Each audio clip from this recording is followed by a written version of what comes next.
যখনই এই ছোট আকৃতির ক্যাটায়ন এই বড় আকৃতির অ্যানায়নের সামনে আসবে, ধামাকা শুরু করা যাক। হ্যালো এন্ড ওয়েলকাম সবাইকে আমার ইউটিউব চ্যানেল অ্যাডভেঞ্চার একাডেমির আরো একটা নতুন ভিডিওতে। আমি তোমাদের মেন্টর সৈকত দাস। 3000 সাবস্ক্রাইবার স্পেশাল একটা রিটার্ন গিফট আমি তোদেরকে দিয়েছিলাম। ক্লাস 11 কেমিস্ট্রি একটা ফ্রি ব্যাচ আমি শুরু করেছি এবং সেই ব্যাচের মধ্যে অলরেডি পরমাণুর গঠন শেষ হয়ে গেছে।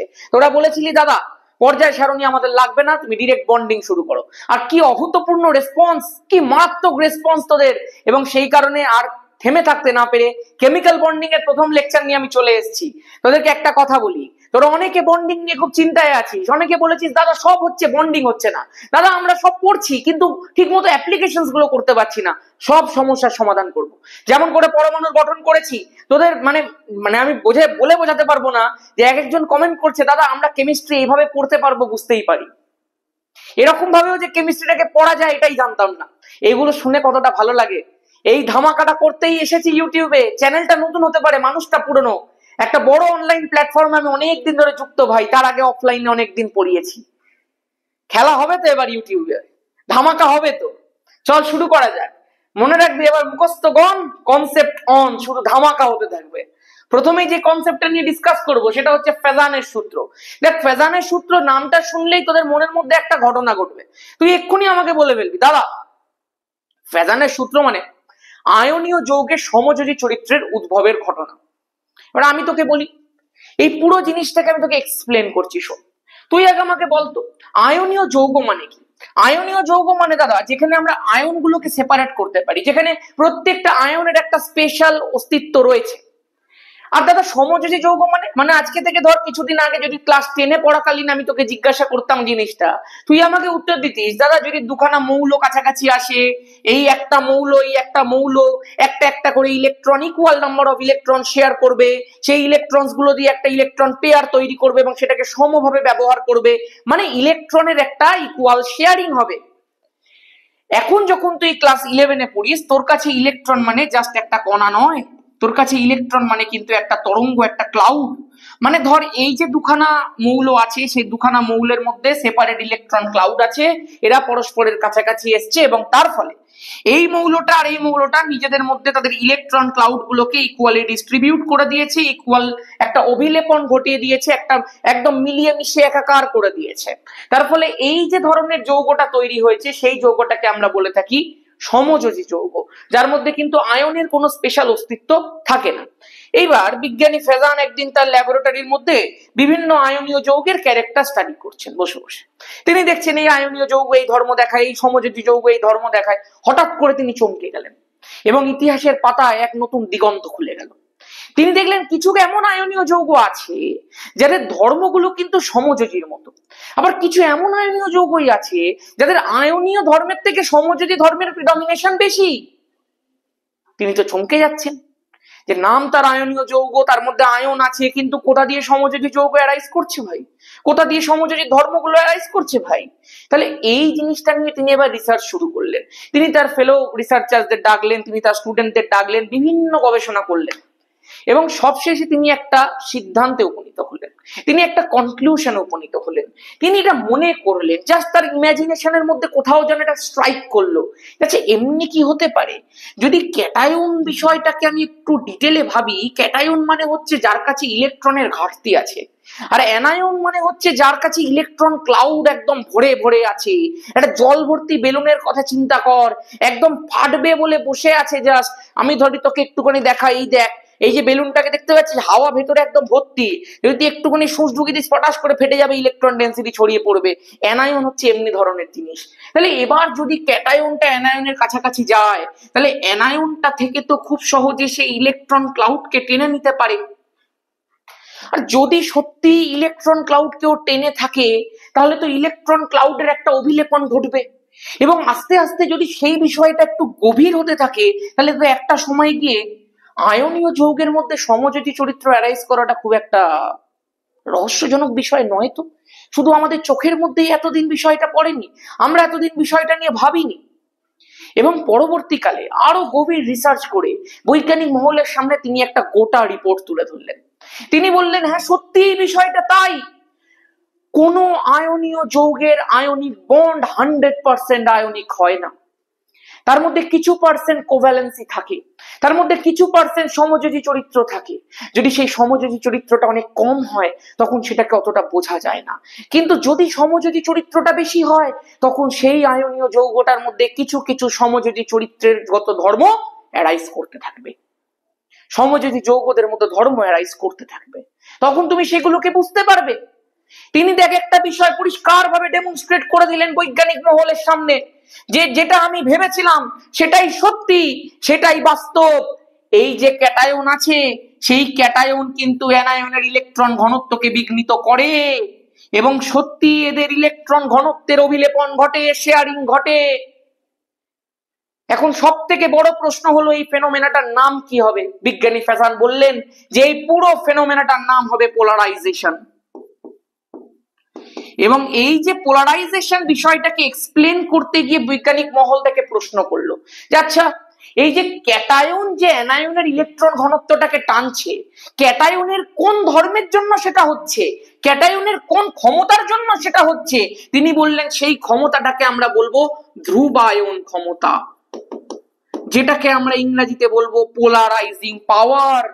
পোলারাইজ করা মানে কি? পোলারাইজ করা মানে কোনো কিছুকে নিজের দিকে টেনে নেওয়া, কোনো কিছুকে নিজের মতামতের উপর বিশ্বাস করিয়ে দেওয়া। ধর এ এই পার্টিতে বিশ্বাস করে, ও ওই পার্টিতে বিশ্বাস করে, ওর সাথে ও দুদিন চা মুড়ি খেলো, এ বললো আমি দল বদল করব, মানে নিজের দলের জিনিসটাকে টেনে নেওয়া, এইটাই হচ্ছে ব্যাপার, আর কিচ্ছু না। এটাকে পোলারাইজ করে দেওয়া বলে। আজকে ধর তোর খুব আর্টস নেওয়ার ইচ্ছা ছিল, তুই আমার সাথে 2-3 দিন বসে বিরিয়ানি খেলি, তারপরে পরের দিন বেরিয়ে বললি মা আমার কেমিস্ট্রি খুব ভালো লাগছে, আমি সায়েন্স নেব। এইটাকে বলে পোলারাইজ করা। তার মানে ক্যাটায়নটা কি করছে? অ্যানায়নের ইলেকট্রন ডেনসিটিটাকে নিজের দিকে পোলারাইজ করে নিচ্ছে, ধ্রুবায়ন করে নিচ্ছে। এই ক্ষমতাটাকেই আমরা পোলারাইজিং পাওয়ার বা ধ্রুবায়ন ক্ষমতা বললাম। আর যে ধর্মটার জন্য অ্যানায়ন নিজের ইলেকট্রন ডেনসিটিকে ছেড়ে দিচ্ছে, নিজের ইলেকট্রন ডেনসিটিকে বইয়ে দিচ্ছে, শেয়ার করে দিচ্ছে, তাকে বলা হয় পোলারাইজাবিলিটি। জেড দিয়ে লেগ, এস দিয়ে লেগ, কোনো কিছু যায় আসে না ভাই। বাংলাতে বলা হয় ধ্রুবীয়তা। বাস এটাই ছিল গল্প, আর কিচ্ছু না ভাই। ধ্রুবায়ন বা পোলারাইজেশন পুরো ঘটনাটা তোকে আমি এক্সপ্লেন করে দিলাম। এখন বৈজ্ঞানিক মহল প্রশ্ন করলো যে আচ্ছা, তুমি আমাকে এত কিছু বললে, আমি তোমাকে একটা প্রশ্ন করি, কোন ক্যাটায়নের ধ্রুবায়ন ক্ষমতা বেশি আমরা বুঝবো কি করে? মানে ধ্রুবায়ন ক্ষমতাকে পরিমাপ করার কি কোনো চাবিকাঠি আছে? তিনি বললেন হ্যাঁ আছে, সেই জিনিসটার নাম হচ্ছে আয়নীয় বিভব। এই আয়নীয় বিভবটাকে তিনি এরকম একটা সাই চিহ্ন দিয়ে এক্সপ্লেন করলেন, ফাইও বলতে পারিস। এই যে চিহ্নটা আছে সেইটাকে দেখ আয়নীয় বিভব বলা হয় বা আয়নিক পোটেনশিয়াল বলা হয়, যাকে লেখা হয় ক্যাটায়নের চার্জ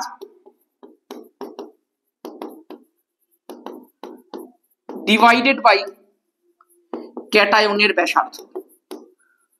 মানে দাদা আমাকে একটা কথা বলো, এই যে পুরো জিনিসটা আছে, এই যে তুমি একটা ফাই এর ভ্যালু লিখেছো, সেখানে তো আমি দেখতে পাচ্ছি এটা একটা ভগ্নাংশ।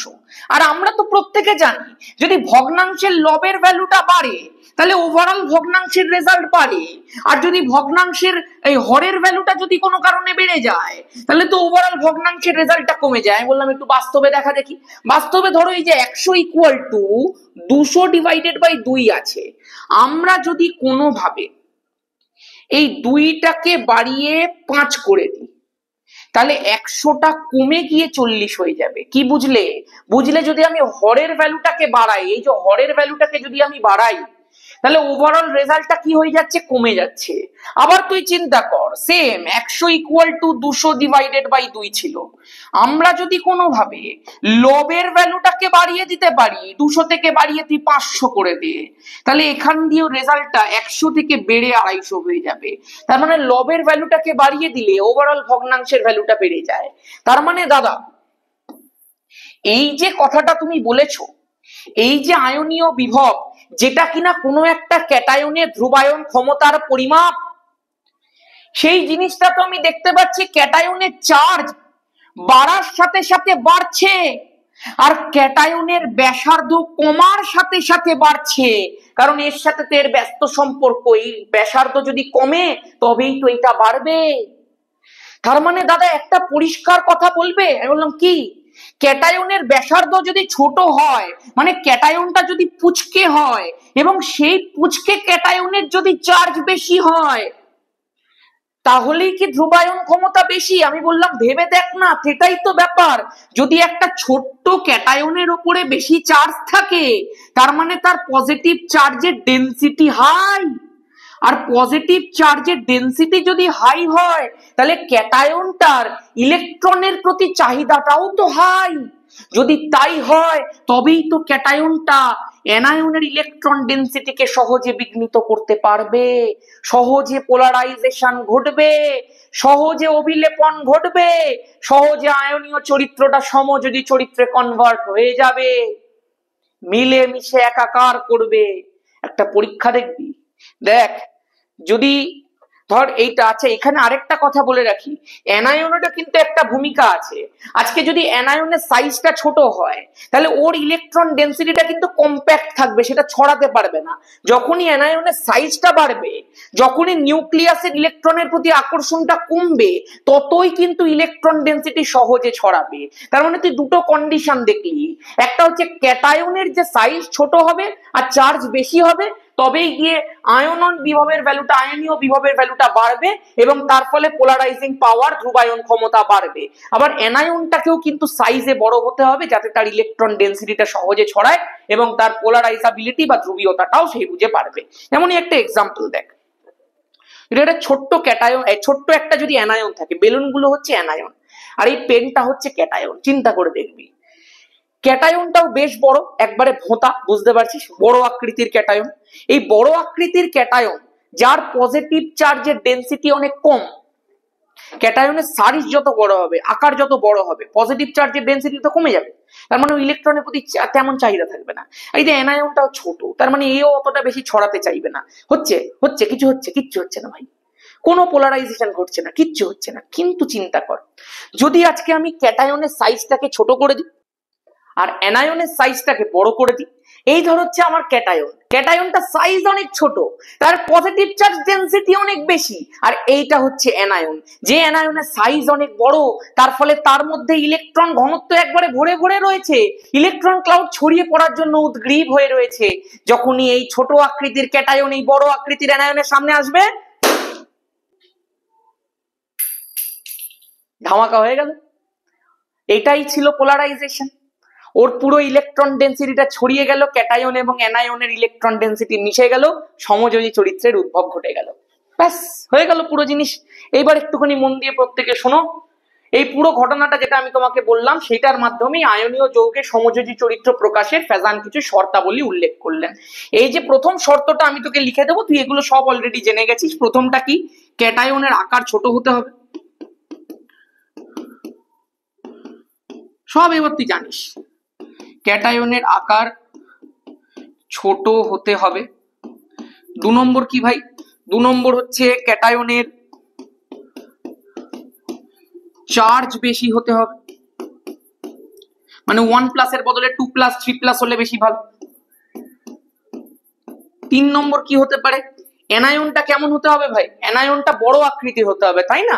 তাহলে অ্যানায়নের সাইজ, অ্যানায়নের আকার বড় হতে হবে। 4 যেন প্রেসক্রিপশন লিখছি, এইগুলো হতে হবে, তবে মেন কাজ হবে।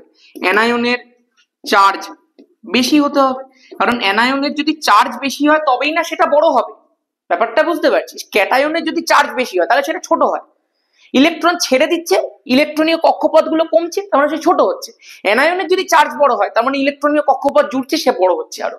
এই জন্য অ্যানায়নের চার্জও বেশি হতে হবে, তাকে আকারও বড় হতে হবে। 5 নম্বর পয়েন্ট, এই পয়েন্টটা অনেকে জানে না, অনেকে মিস করে যায়। ক্যাটায়নের যোজ্যতা কক্ষে, ক্যাটায়নের যোজ্যতা কক্ষে 8টির পরিবর্তে 18টি ইলেকট্রন থাকে। দাদা এটা আবার কি জিনিস? আমি সব বলে দেবো, তোকে একটা এক্সাম্পল দিলেই হয়ে যাবে। ঠিক আছে, তাহলে হয়ে গেল মোটামুটি 5খানা পয়েন্ট ফ্যাজান্সের লয়ের, সবকটা কমপ্লিট। এবার একটুখানি চল একদম ডিরেক্ট প্রবলেমের মধ্যে অ্যারাইজ করি। তোকে কি বলে দিয়েছে এখানে? তিনখানা আয়নীয় যৌগ দিয়ে দিয়েছে, বলে দিয়েছে কোনটা সমযোজী চরিত্র সব থেকে বেশি তুমি বলো। এখানে দেখ একটা ক্রম দেওয়া আছে, তোকে যা সেটাকে জাস্টিফাই করতে হবে। তুই কি দেখতে পাচ্ছিস যে এইখানটায় NaCl আছে, এখানটায় MgCl2 আছে, এখানটা AlCl3 আছে। দেখ অ্যানায়নের নামে তিনটের মধ্যেই মোট মিলিয়ে Cl- আয়ন আছে। অ্যানায়নের কিন্তু কোনো চেঞ্জ নেই, জাস্ট চেঞ্জ কিসের আছে? চেঞ্জ আছে ক্যাটায়নের। এখানটায় রয়েছে Na+ ক্যাটায়ন, এখানটায় রয়েছে Mg2+ ক্যাটায়ন, এখানটায় রয়েছে Al3+ ক্যাটায়ন। দেখ তুই যদি একটুখানি পর্যায় সারণীতে পর্যায় বরাবর বাম দিক থেকে ডান দিকে যাস তখন সাইজটা ছোট হয়। তুই দেখতে পাচ্ছিস সোডিয়ামের পরমাণু ইলেকট্রন সংখ্যা 11, ম্যাগনেসিয়ামের 12 আর অ্যালুমিনিয়ামের 13। মানে বুঝতে পারছিস পর্যায় সারণীতে বাম দিক থেকে ডান দিকে যাওয়া হয়েছে। সোডিয়ামের থেকে ম্যাগনেসিয়াম ছোট, ম্যাগনেসিয়ামের থেকে অ্যালুমিনিয়াম আরো ছোট। ক্যাটায়নের সাইজটা কমছে কিন্তু দেখ তার চার্জটা তো বাড়ছে, মানে একদম আইডিয়াল কন্ডিশন। তুই বুঝতে পারছিস সব থেকে ভালো সমযোজী চরিত্র কে প্রকাশ করবে? যার সাইজ ছোট আর যার চার্জ বেশি, সেই ক্যাটায়নটাই প্রকাশ করবে। অ্যানায়ন নিয়ে তো কোনো ঝামেলা নেই। তাহলে সব থেকে বেশি সমযোজী চরিত্র AlCl3, তার থেকে একটু কম করবে, একটু সাইজে ছোট বেশি চার্জ যুক্ত Mg2+, এই যে হয়ে গেল। আর সব থেকে কম চার্জ যুক্ত কিন্তু সাইজে একটু বড় NaCl এর ক্ষেত্রে সমযোজী চরিত্রটা সব থেকে কম হবে। আশা করতে পারি বিষয়টা পরিষ্কার। নেক্সট প্রশ্নটা দেখ কি বলে দিয়েছে, KCl, NaCl, LiCl। দেখেই তুই বুঝতে পারছিস LiCl এর মধ্যে আজকে ক্যাটায়ন হচ্ছে Li+, NaCl এর মধ্যে ক্যাটায়ন হচ্ছে Na+, KCl এর মধ্যে ক্যাটায়ন হচ্ছে K+। আর অ্যানায়নের নামে তিনটের মধ্যেই আছে Cl-। তুই আমাকে একটা কথা বল, আজকে যদি তুই প্রথম গ্রুপটা দেখিস, লিথিয়াম, তারপরে সোডিয়াম, তারপরে পটাশিয়াম, মানে যত নিচের দিকে নামবো তত সাইজটা বড় হতে থাকবে। তার মানে K+ ক্যাটায়নের আকৃতি সব থেকে বড়। তুই চিন্তা করে দেখ, আমরা তো জানি ক্যাটায়নের আকৃতি যদি ছোট হয় তবেই তো সমযোজী চরিত্রের প্রকাশটা ঘটে। ক্যাটায়নের আকৃতি বড় হলে তো সমযোজী চরিত্র প্রকাশ ঘটে না। সেই কারণে এর ক্ষেত্রে ক্যাটায়ন সব থেকে বড় হওয়ায় KCl এর ক্ষেত্রে কিন্তু সমযোজী চরিত্র সব থেকে কম হবে, এবং সেটাই লেখা আছে। এবং এই ক্ষুদ্রাকার Li+ সব থেকে ছোট ক্যাটায়ন, সেই জন্য এর সাথে অ্যানায়নের যে পোলারাইজেশনের ব্যাপারটা সেটা সব থেকে হাই হবে, এবং LiCl এর ক্ষেত্রে সমযোজী চরিত্র সব থেকে বেশি হবে। নেক্সট যদি বলি FeCl3, FeCl2, একটুখানি ভাঙলেই বুঝতে পারবি এটার মধ্যে রয়েছে Fe3+, এটার মধ্যে রয়েছে Fe2+।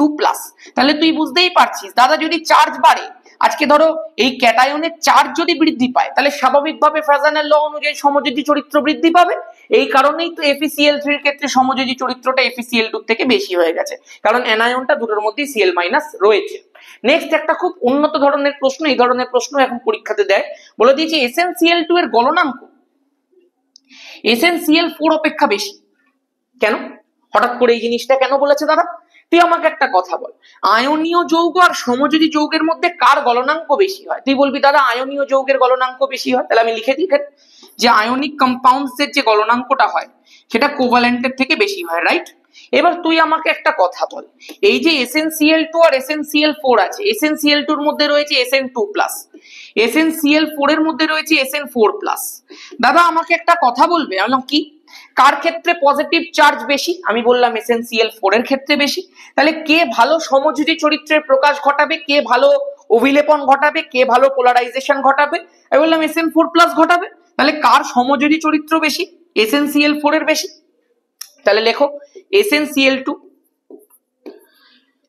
আয়নিক, মানে মোর আয়নিক, আর SnCl4 যেটা আছে সেটা type of covalent character show করছে। তাহলে তুই বল আয়নিকটা কে? SnCl2। তো যে আয়নিক হবে তার ক্ষেত্রেই তো গলনাঙ্কটা বেশি হবে, ওই জন্যই তো SnCl2 এর গলনাঙ্কটা SnCl4 অপেক্ষা বেশি হয়। গল্প শেষ, আবার কি আছে?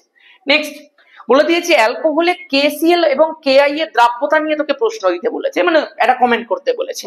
তুই আমাকে আগে বল, এই যে অ্যালকোহল যেটা আছে, অ্যালকোহল কি ধরনের দ্রাবক? তুই বলবি দাদা অ্যালকোহল একটা জৈব দ্রাবক, একটা অর্গানিক সলভেন্ট। এবার আমরা তো প্রত্যেকে জানি যে আয়নীয় আর সমযোজী যৌগের দ্রাব্যতা, আয়নীয় যে যৌগগুলো হয় সেগুলো কিন্তু সবই এই টাইপ অফ অজৈব দ্রাবকের মধ্যে দ্রবীভূত হয়, কিন্তু সমযোজী বা কোভ্যালেন্ট কম্পাউন্ডস গুলো কিন্তু জৈব দ্রাবকের মধ্যে দ্রবীভূত হয়। তার মানে দাদা অ্যালকোহলের মধ্যে সেই তাড়াতাড়ি দ্রবীভূত হবে বা ভালো করে দ্রবীভূত হবে যার কোভ্যালেন্ট ক্যারেক্টার বেশি তার সমযোজী চরিত্র বেশি, রাইট? আমি বললাম একদম। তাহলে এটার মধ্যে জাস্ট আয়নীয় সমযোজী চরিত্র মাপতে হবে। KCl আছে মানে K প্লাস Cl মাইনাস আছে, KI আছে মানে K প্লাস I মাইনাস আছে, মানে গল্পটা দাদা অ্যানায়নকে নিয়ে দিয়েছে। আমি বললাম একদম। তাহলে বলো অ্যানায়নের যদি আকৃতি বড় হয়, দেখো চার্জ তো সেম আছে, যার চার্জ নিয়ে কোনো গল্প নেই, আকৃতি নিয়ে গল্প আছে। Cl থেকে I তে গেলে আকৃতি বাড়ে, অ্যানায়নের সাইজ যদি বাড়ে তাহলে পোলারাইজাবিলিটি বাড়বে, পোলারাইজেশন বাড়বে, যত পোলারাইজেশন বাড়বে তত কিন্তু দেখো সমযোজী চরিত্র বৃদ্ধি পাবে। তার ফলে K প্লাস I মাইনাস, তুই চিন্তা করে দেখ যদি এটা K প্লাস হয় তাহলে এটা ধর হচ্ছে Cl মাইনাস আছে, আর এটা ধর K প্লাস, আর I মাইনাস হচ্ছে এইটা। তাহলে তুই বুঝতেই পারছিস স্বাভাবিকভাবে K প্লাস খুব সহজে I মাইনাসের ইলেকট্রন ক্লাউডকে বিঘ্নিত করবে এবং KI কিন্তু অনেকটা বেশি সমযোজী চরিত্র প্রাপ্ত করবে। তার ফলে অ্যালকোহলের মধ্যে KI বেশি পরিমাণে দ্রাব্য হবে। গল্প শেষ। নেক্সট যদি তোকে একটা প্রশ্ন দেখাই, PbCl4 এর অস্তিত্ব আছে কিন্তু PbI4 এর কোনো অস্তিত্ব নেই। এখানে দুটো বিষয় আছে জানিস তো। PbCl4 এর মধ্যে ক্যাটায়নটা হচ্ছে Pb4+, এর অ্যানায়নটা হচ্ছে 4খানা Cl-। তুই চিন্তা করে দেখ, Pb4+ এর একটা উচ্চ ধ্রুবায়ন ক্ষমতা আছে, প্রচুর বেশি আছে তার পোলারাইজিং পাওয়ার, কিন্তু দেখ অ্যানায়নটা কে আছে Cl-, যার পোলারাইজাবিলিটি কিন্তু অতটা ভালো না। আজকে তুই PbI4 এর ক্ষেত্রে চিন্তা কর, Pb4+ আছে আর এখানটা 4খানা I- আছে, তুই বুঝতে পারছিস I- ভাই I- এর কিন্তু পোলারাইজাবিলিটি অনেক বেশি, তার ফলে সেটা খুব সহজে বিঘ্নিত হয়ে যেতে পারে। এবার Pb4+ এত জোরে টানতে শুরু করেছে I- গুলোকে, I- তো একটু বুড়ো অ্যানায়ন, মানে একটু বয়স হয়ে গেছে তো তার, সেই কারণে দুটো I- বলছে বাবা ছেড়ে দে, তোর কি লাগবে তুই বল আমায়, তোর ইলেকট্রন লাগবে তো তুই নিয়ে যা বাবা, তুই এরকম ভাবে টানাটানি কেন করছিস? তার ফলে দুটো I- কি করবে বলতো, এই টানাটানি সহ্য করতে না পেরে দুখানা I- নিজে থেকেই স্বেচ্ছায় দুটো ইলেকট্রন ত্যাগ করবে, নিয়ে I2 হয়ে কেটে পড়বে। এই যে দুটো ইলেকট্রন ত্যাগ করলো সেই দুটো ইলেকট্রন পাবে কে, Pb4+ পাবে, এবং সেটা দুটো ইলেকট্রন পেয়ে Pb2+ এ কনভার্ট হয়ে যাবে।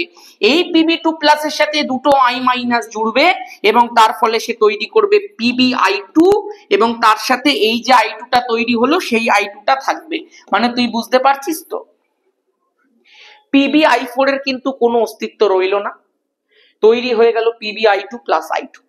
এবার এরই মধ্যে তোকে আমি আরো একটা কমেন্ট করতে পারি, সেটা হচ্ছে এটা লেড একটা গ্রুপ 14 এলিমেন্ট, আর তোরা প্রত্যেকে জানিস গ্রুপ 14 এলিমেন্টসদের ক্ষেত্রে নিষ্ক্রিয় জোট প্রভাব বা ইনার্ট পেয়ার এফেক্টের জন্য, যারা ইনার্ট পেয়ার এফেক্ট করিসনি দুটো ভাবে পড়তে পারিস। এখনো আমার যে অনলাইন পেড ব্যাচটা চলছে সেখানে কিন্তু গ্রুপ 14 কেমিস্ট্রি আমি করাবো, তোরা সেখানে কিন্তু জয়েন করতে পারিস। তোরা হয়তো প্রত্যেকে জানিস সেমিস্টার 1 এর যে ফিস আছে সেটা হচ্ছে 1000 টাকা, সেমিস্টার 2 এর যে ফিস আছে সেটাও হচ্ছে 1000 টাকা, আর যদি কেউ টোটাল পুরো ইয়ারের জন্য নিতে চায় তার হচ্ছে 2000 টাকা।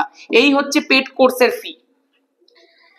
আর যারা এটাকে অ্যাফোর্ড করতে পারবে না তারা ফ্রি ব্যাচের মধ্যে পড়ছে। বাট আমি একটা, এই ফ্রি ব্যাচ কখনো রেজাল্ট পাওয়ানোর এই বিষয়টা কিন্তু গ্যারান্টেড নয়। মানে আজকে তুই একটা 11 শুরু থেকে পড়লে তোর যা রেজাল্ট হবে, শেষের 30 দিনে পড়ে তো আর ওই রেজাল্ট হবে না বিষয়টা, তাই না? এটাই হচ্ছে সব থেকে বড় কথা। এই জন্য শুরু থেকে পড়তে হবে, একদম ডিটেলে পড়তে হবে, নলেজ গ্যাদার করতে হবে, প্রপার টেকনিকে পড়াশোনা করতে হবে। ওই গাছের পাতা সবুজ করে পড়াশোনা করলে হয় না। এইবার দেখো মোটামুটি হয়ে গেল এই জায়গাগুলো, সবকিছুই দেখ তোদেরকে বলে দিলাম। এই যে এই কথাটাই যেটা বলছিলাম যে পিবি একটা গ্রুপ 14 এলিমেন্ট, তাহলে নিষ্ক্রিয় জোট প্রভাব বা ইনার্ট পেয়ার এফেক্টের জন্য এই 14 নম্বর গ্রুপের যে এলিমেন্টস গুলোর হয় সেগুলো 4 যোজ্যতা দেখানোর থেকে 2 যোজ্যতা দেখানো বেশি প্রেফার করে। এটা তুই নিষ্ক্রিয় জোট প্রভাব পড়লে তবে বুঝতে পারবি। সেই কারণে Pb4+ থাকার থেকে ও Pb2+ থাকতে বেশি পছন্দ করে। যাই হোক, সেই কারণেই PbI2টা গঠিত হয়। এটাকে কেন বলা হয় না, কারণ একই লজিকে তাহলে PbCl4 এরও স্থায়িত্ব অনেক কম। সত্যিই তাই, PbCl4 এর স্থায়িত্ব অনেক কম, কিন্তু এখানে তুল্য মূল্য বিচার করতে বলেছিল, সেই জন্য PbI4 এর অস্তিত্ব থাকে না বলেছে। যাই হোক, ঠিক আছে, যখন গ্রুপ 14 পড়বি এগুলো সব জানতে পারবি। এখন তোদেরকে এগুলো তো খুব বেসিক ধারণা দেওয়া হচ্ছে। গ্রুপ 14 কেমিস্ট্রিটা খুব লজিক্যাল কেমিস্ট্রি। যাই হোক, চল। এবং তোকে একটা কথা বলে রাখি, এই যে ইনার্ট পেয়ার এফেক্টের যে কথাটা বললাম, এটা খুব ভালো করে জেনে রাখবি যে এস ইলেকট্রনস গুলোকে যে গার্ড করে দিচ্ছে, শিল্ড করে দিচ্ছে, ওরা বিক্রিয়া করতে পারছে না, এতে গিয়ে অংশগ্রহণ করতে পারছে না বন্ডিং এ, এই জিনিসটা ভালো করে পড়বি, কারণ 11-এও লাগবে, 12-এও লাগবে। এইবার শোনো, এখান থেকে আরেকটা প্রশ্ন আছে, সেটা একটুখানি জাস্ট বলে দিই, তারপরে শেষ করব। প্রশ্নটা কি? প্রশ্নটা হচ্ছে KCl ও CuCl এর মধ্যে কার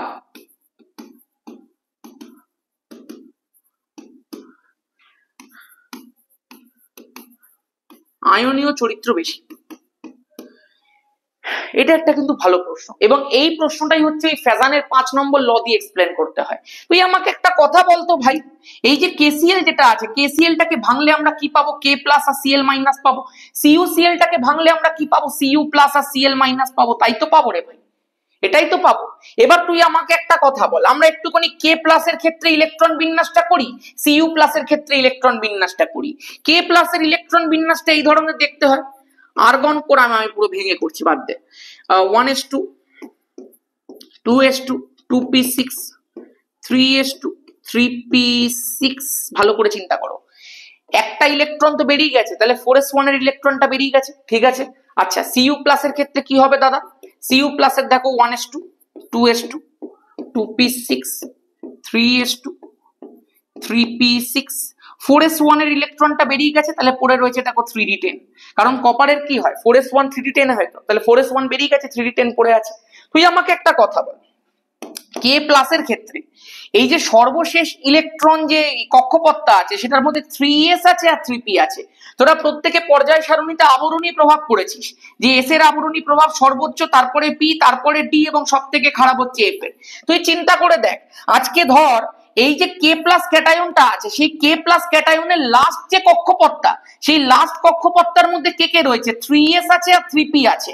তার ফলে এই যে কে প্লাস ক্যাটায়নের যে নিউক্লিয়াস আছে, সে কিন্তু অ্যানায়নটাকে অতটা তীব্রভাবে আকর্ষণ করতে পারছে না, কারণ অ্যানায়নের সামনে এই এস আর পি অরবিটালস গুলো এরকম ভাবে একটা শিল্ড তৈরি করে রেখে দিয়েছে।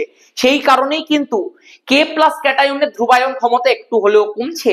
কিন্তু অন্যদিকে তুই চিন্তা কর, আজকে যদি সিইউসিএল এর কথাটা বলিস, তাহলে সিইউসিএল এর ক্ষেত্রে এই যে লাস্ট কক্ষপথটা আছে সেটা কি আছে ভাই? সেটার মধ্যে তুই দেখতে পাচ্ছিস 3s আছে, 3p আছে, 3d আছে। এবার তুই আমাকে একটা কথা বল, যদি লাস্টে 3d থাকে তার মানে আবরণী প্রভাবটা অনেকটা কমে গেল, আর আবরণী প্রভাব যদি অনেকটা কমে যায় তার মানে তুই বুঝতে পারছিস ক্যাটায়নের নিউক্লিয়াসটা খুব সহজে অ্যানায়নটাকে কিন্তু এবারে টেনে নিতে পারবে, খুব সহজে কিন্তু আকর্ষণ করে ইলেকট্রন ঘনত্বটাকে বিঘ্নিত করতে পারবে, মানে পোলারাইজেশন ঘটাতে পারবে। সেই কারণে সিইউসিএল এর ক্ষেত্রে কিন্তু সমযোজী চরিত্রটা বেশি হয়, আর কেসিএল এর ক্ষেত্রে আয়নীয় চরিত্রটা বেশি হয়। ব্যাস, এটাই লজিক ছিল। তুই বল, এখানে ক্যাটায়নের যোজ্যতা কক্ষে কতগুলো ইলেকট্রন আছে? 6 আর 2 8 আর 10 18টা ইলেকট্রন আছে। আমি তোকে কি লিখিয়েছিলাম? আচ্ছা, এখানে কতগুলো ইলেকট্রন আছে? 8টা। তাহলে এখানে ক্যাটায়নের যোজ্যতা কক্ষে 18টা ইলেকট্রন থাকলো, এবং এটা একটা সমযোজী চরিত্র প্রকাশ করলো। দেখ তো আমি লিখিয়েছিলাম কিনা জিনিসটা, জাস্ট একটুখানি দেখিয়ে দিচ্ছি। ক্যাটায়নের যোজ্যতা কক্ষে 8টির পরিবর্তে 18টি ইলেকট্রন থাকলে সমযোজী চরিত্র বেশি করে প্রকাশ পায়, কারণ ওই যে 10খানা ইলেকট্রন সেটা ডি অরবিটালের মধ্যে থাকে। গল্প শেষ, ঠিক আছে। চলো, তাহলে মোটামুটি ফ্যাজান্স ল এবং সেখান থেকে যা যা প্রশ্ন আসতো তোদের পরীক্ষায় সবকিছু করিয়ে দিলাম। আমি চাইলেই আজকে তোদের এই পরবর্তী যে থিওরি ভিএসিপিআর থিওরিটা ডিসকাস করতে পারতাম। সমযোজী অণু তো গঠিত হয়ে গেল, এবার সমযোজী অণুটার আকৃতি নির্ধারণ করতে হবে। ওই আকৃতি নির্ধারণের লটাই হচ্ছে valence shell electron pair repulsion theory বা ভিএসিপিআর থিওরি। কিন্তু আমি আজকে একটা জাস্ট করিয়ে পরবর্তীকালে আরো 4খানা ওরকম ভাবে করাতে চাইছি না। আমি পুরো পরের দিন ভিএসিপিআর নিয়েই একটা ভিডিও দেবো, খুব তাড়াতাড়ি দেবো, কোনো চিন্তা নেই, হয়তো একদিনের মধ্যেই দিয়ে দেবো, ঠিক আছে। এই ভিডিওটা আমি সেকেন্ড টাইম রেকর্ড করছি। আমি একবার রেকর্ড করেছিলাম, ভুল করে ওটা ডিলিট হয়ে গেছে। আমি ওই কারণেই গতকাল দিতে পারিনি। যারা আমার কাছে পড়ে অনলাইনে তাদেরকে আমি জিনিসটা বলেছিলাম, ইউটিউবে আমি দিয়েছিলাম যে কোনো একটা কারণবশত আমি দিতে পারছি না। আমি দুটো ক্লিপ হয়েছিল, ভিডিওটা দুটো পার্টে হয়েছিল। আমি ক্লিপগুলোকে ডিলিট করতে গিয়ে রাত্রিবেলা ভুল করে ওই ভিডিওটাকে ডিলিট করে দিয়েছিলাম, আর আমার ফোনের মধ্যে কোনো রিসেন্টলি ডিলিটের অপশন ছিল না। এই কারণে আমাকে এই ভিডিওটা দ্বিতীয়বার শুট করতে হলো। যখন আগের বারে শুট করেছিলাম ওটার মধ্যে ভিএসিপিআর এর ফার্স্ট লটা ইনক্লুড করেছিলাম। যাই হোক, ঠিক আছে, পরের দিন আমি পুরো ভিএসিপিআর নিয়ে একখানা ভিডিও দেবো, খুব তাড়াতাড়ি দেখা হচ্ছে। আমি আশা করবো ফ্যাজান্স ল একদম জল হয়ে গেছে এবং প্রত্যেকটা কনসেপ্ট তোদের মাথার মধ্যে গেঁথে গেছে। এরকম ভাবেই পড়তে হবে, এরকম ভাবেই শিখতে হবে। যদি কেউ পেড ব্যাচে অ্যাডমিশন নিতে চাস ফার্স্ট সেমিস্টারে বা সেকেন্ড সেমিস্টারে, তাহলে অবশ্যই আমার সাথে কন্ট্যাক্ট করিস। দেখা হচ্ছে খুব তাড়াতাড়ি ভাই, নতুন একটা ভিডিও নিয়ে আসছি আমি। ভালো করে পড়, ধামাকা কর।